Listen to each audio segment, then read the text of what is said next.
A Bangladeshi court has denied bail to prominent Hindu leader Chinmoy Krishna Brahmachari. He was arrested on sedition charges Monday evening and sent to prison. The incident triggered protests by community members in various locations, including capital Dhaka and the port city of Chattogram.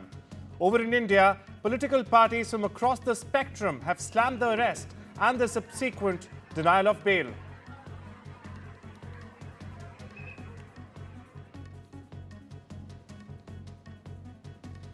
Former Pakistan Prime Minister Imran Khan's PTI has called off its Islamabad protests for the time being, following government crackdown. Khan's party had to stop the protests after 6 people were killed in the unrest. The party released a statement on social media's platform X, saying it is calling off the protests for now. The protests ended following a day of clashes between security forces and protesters in the city's red zone. They resulted in the party leadership's hasty retreat. The late-night retreat by the PTI leadership, including Imran Khan's wife Bushra Bibi, came after the latter was heard telling the protesters to go home, have dinner and return tomorrow.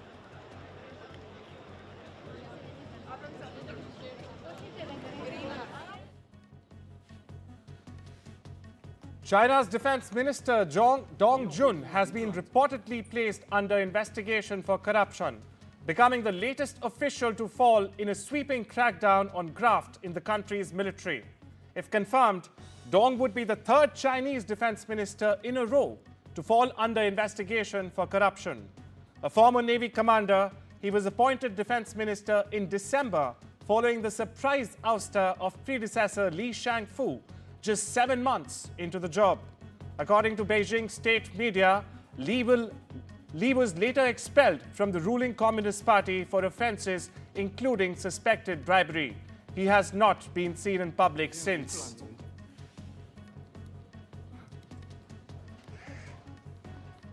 A US brokered ceasefire deal between Israel and Hezbollah has come into effect at 4 a.m. local time. The deal brings a halt to the almost 14 months of Hezbollah-initiated fighting across the northern border. The agreement, which was not published ahead of the deal coming into effect, reportedly provides for a 60-day transition period. During this period, the IDF will withdraw its forces from southern Lebanon. The Lebanese army will deploy some 5,000 troops to the south of the Litani River, including at 33 posts along the border with Israel.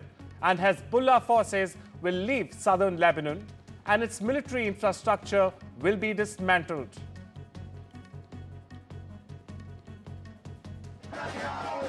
Meanwhile, dozens of Israelis thronged a major highway in Tel Aviv Tuesday night, protesting for the return of the hostages. This as the country awaits the news of a potential ceasefire in Lebanon between Israel and Hezbollah. Around 100 hostages are still being held in Gaza, at least a third of whom are believed to be dead. Most of the other hostages Hamas captured in the October 7th attack were released during a ceasefire last year. Take a look.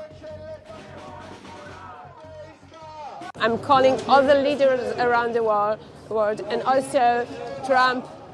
We still got their hostages that are alive. We need to bring them all back home. Do everything to put a pressure on Netanyahu that he will do a hostage deal. Meanwhile, Israeli airstrikes hit Beirut early Wednesday hours before the ceasefire between Israel and Hezbollah was set to begin. The ceasefire, which began at 4 a.m. local time Wednesday, marks the first major step towards ending the region-wide unrest triggered by Hamas's attack on Israel on the 7th of October 2023.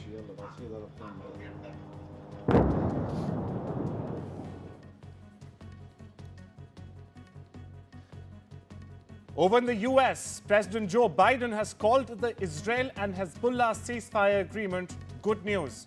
Biden expressed hope that the pause will be a catalyst to also end the war in Gaza. He stressed that Israelis reserve the right to quickly resume operations in Lebanon if Hezbollah breaks the terms of the truce. He also added that the deal between Israel and Hezbollah was designed to be a permanent cessation of hostilities. Listen in. We're determined this conflict will not be just another cycle of violence. And so the United States, with the full support of France and our other allies, has pledged to work with Israel and Lebanon to ensure that this arrangement is fully implemented, the agreement totally implemented.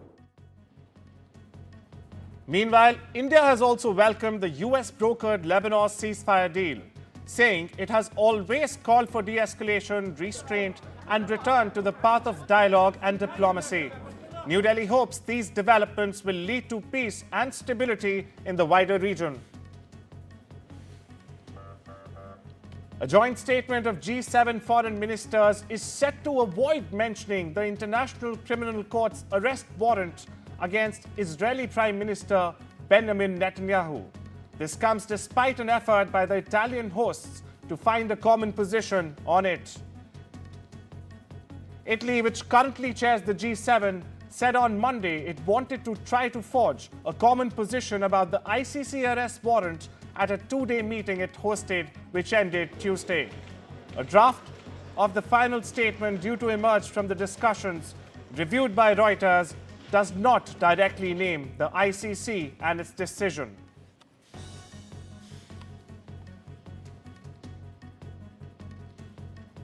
Russia has expelled a British diplomat who worked at the embassy in Moscow.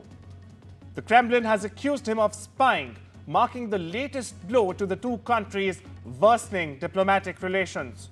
Russia's foreign ministry alleges that the British diplomat intentionally provided false information to enter the country as a cover for espionage work, thereby violating Russian law. Hitting back, Downing Street has denied the allegations that a British diplomat expelled from Russia was indeed a spy.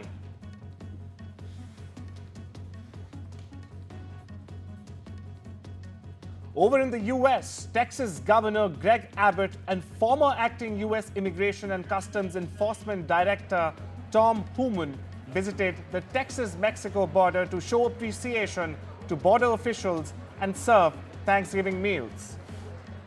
Abbott and President-elect Donald Trump's new border czar, Homan, praised the men and women of the Texas National Guard and the Department of Public Safety for their work in Eagle Pass and Edinburgh as a part of Operation Lone Star. It is Homan's first trip to the border since his appointment by Trump. He blamed the Biden administration for an immigration crisis and also vowed to fulfill Trump's planned mass deportations. And here's what the Texas governor had to say. The cavalry is here, quite literally with us here today. And I'm proud to introduce someone who is going to lead that effort. That is the incoming border czar, Tom Homan. Over in Chile, the prosecutor's office has launched a preliminary investigation of sexual harassment complaint against President Gabriel Boric. The news comes after the president's own lawyer revealed the contents of the accusation for events that allegedly occurred more than a decade ago. The confirmation comes shortly after Boric's lawyer issued a statement in which he said that the 38-year-old president was quote-unquote a victim of systematic harassment via email by a woman. The lawyer went on to accuse the woman sent dozens of emails that included, in addition to personal messages, several images of explicit character not requested or consented.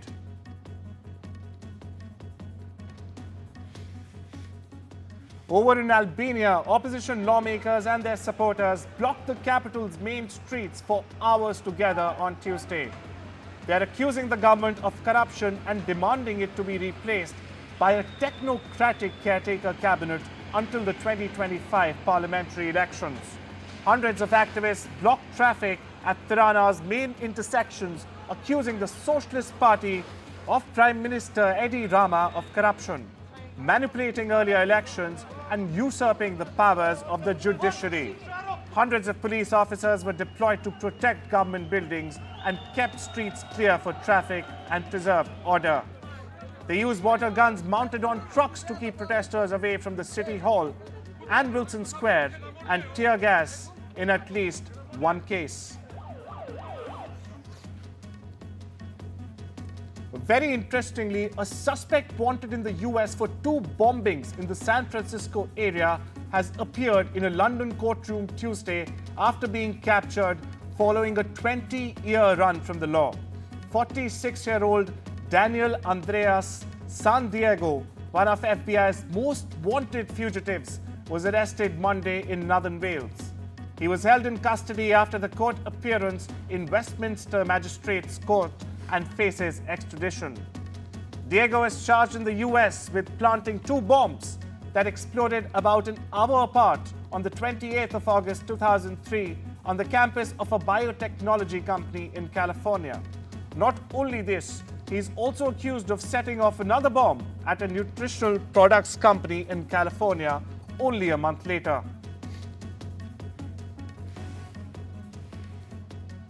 A museum honoring survivors of sexual violence has opened its doors in Kosovo. It has been founded by former President Atifete Yayaga, remembering the victims of the 1998-99 war in the country. Survivors of sexual violence continue to face stigmatization even 25 years after the end of the war in Kosovo. For perspective, the 1998-99 war in Kosovo, then a Serbian province, ended after a NATO military intervention that forced Serbia to withdraw its forces. The United Nations ran the territory for 9 years before Kosovo in 2008 declared independence, a move that Serbia doesn't recognize still.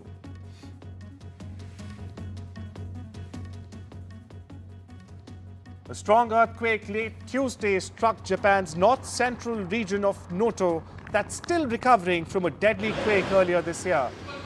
The country's Met Agency said a magnitude 6.4 quake struck just off the western coast of the Noto Peninsula at a depth of 10 kilometers. It said there were no tsunami dangers. Additionally, there have also been no immediate reports of injuries or damages. A 7.6 magnitude earthquake struck the same region on January 1st this year. And sadly, it killed more than 370 people and damaged roads and other infrastructure. India has circulated a proposal for the financial agreement to implement a global legally binding instrument on phasing out plastic pollution at the ongoing INC5 session in South Korea's Busan. India's proposal suggests that the parties shall establish a mechanism for providing financial and technical assistance. This includes the transfer of technologies to developing countries from developed countries. The move is aimed at achieving a quote-unquote just transition towards sustainable production and consumption of plastics.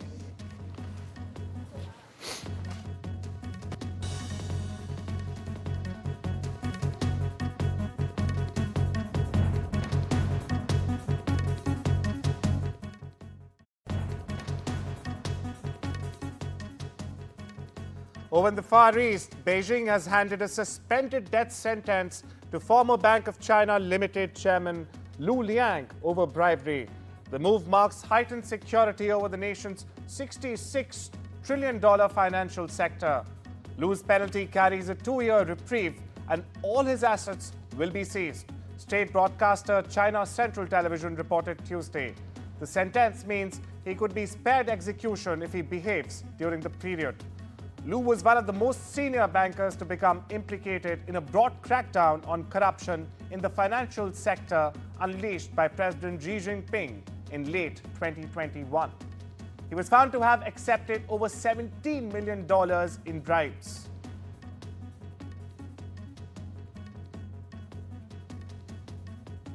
Deputy Prime Minister of Canada, Chrystia Freeland, has called for a quote-unquote Team Canada approach in response to US President-elect Donald Trump's threat to impose new tariffs on the country, Mexico and China. Trump is threatening to impose sweeping new tariffs as soon as he takes office as part of his efforts to crack down on illegal immigration and drugs. He said he would impose a 25% tax on all products entering the country from Canada and Mexico, and an additional 10% tariffs on goods from China as one of his first executive orders. Listen in.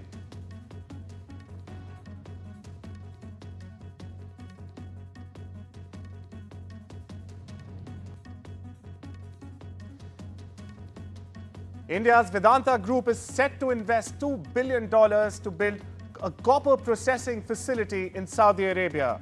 The investment comes as a significant boost for the kingdom's ambitions to become a global metals and mining hub. The firm, controlled by Indian billionaire Anil Agrawal, will build a new smelter and refinery with a capacity of 400,000 metric tons a year.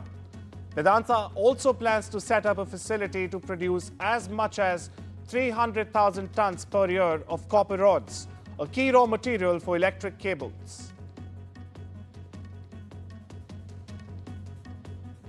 Indian automotive giant Mahindra & Mahindra has announced the launch of its first ground-up electric sports utility vehicles, or SUVs. The BE6E and the XCV9E have been priced at INR 18.9 lakh and INR 21.9 lakh ex-showroom respectively. These models are the first of 6 electric vehicles planned under Mahindra's XCV and VE brands, with new products set to roll out all the way up to 2028. Deliveries of these SUVs will begin in the 4th quarter of this fiscal. The SUV maker, in fact, is also revamping its dealer network in major metros ahead of the rollout of the 2 new electronic vehicles.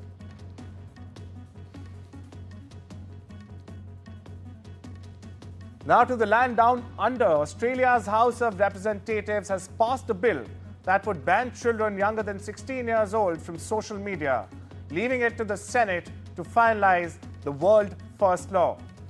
The major parties backed the bill that would make platforms including TikTok, Facebook, Snapchat, Reddit, X, and Instagram liable for fines of up to $33 million. This for systematic failures to prevent young children from holding accounts. The legislation was passed with 102 votes in favor to a measly 13 against.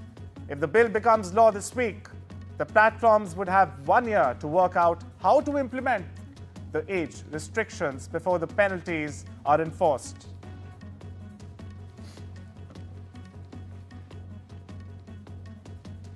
Apple is reportedly facing hurdles in bringing its AI-powered iPhone to China. Government officials say foreign tech companies have to undergo a difficult and long process to gain approval unless they work with local groups.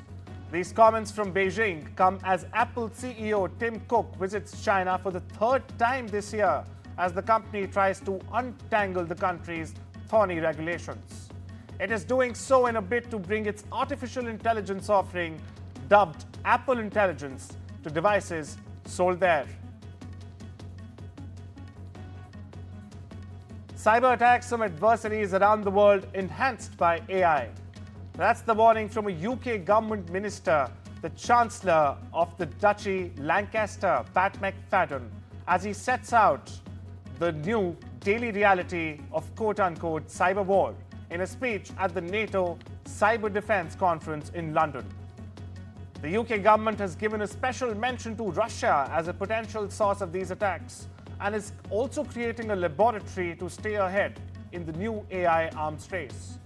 Ukrainian government websites also experienced cyber attacks that the security services blamed on Russia in 2022. Tech giant Meta has ramped up its fight against organized crime scam operations. It has taken down over 2 million accounts linked to fraudulent activities across Myanmar, Laos, Cambodia, the UAE, and the Philippines this year alone.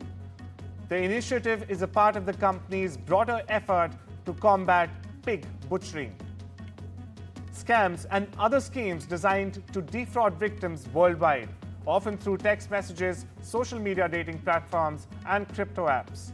For perspective, viewers, pig butchering involves criminals building personal relationships with victims online before coercing them into fraudulent investments, often in cryptocurrency. Victims are initially allowed to withdraw small amounts to build trust, but are ultimately left penniless when the scammers vanish with their funds. UK telecom company Virgin Media O2 has unveiled its latest offering titled Daisy. This AI-powered bot is designed to outsmart fraudsters by keeping them tied up in conversation for hours. Daisy is the latest tool in the world of scam baiting, a strategy where scammers are kept on the line to waste their time. With a warm voice and meandering stories, Daisy is turning the tables, making fraudsters work overtime. An animated visualization of Daisy takes center stage in Virgin Media's latest advertisement campaign, which aims to show off the company's use of AI to tackle the problem of fraud. Charity Age United Kingdom estimates a fifth of all over 50s in the UK fear answering their phones because of scams.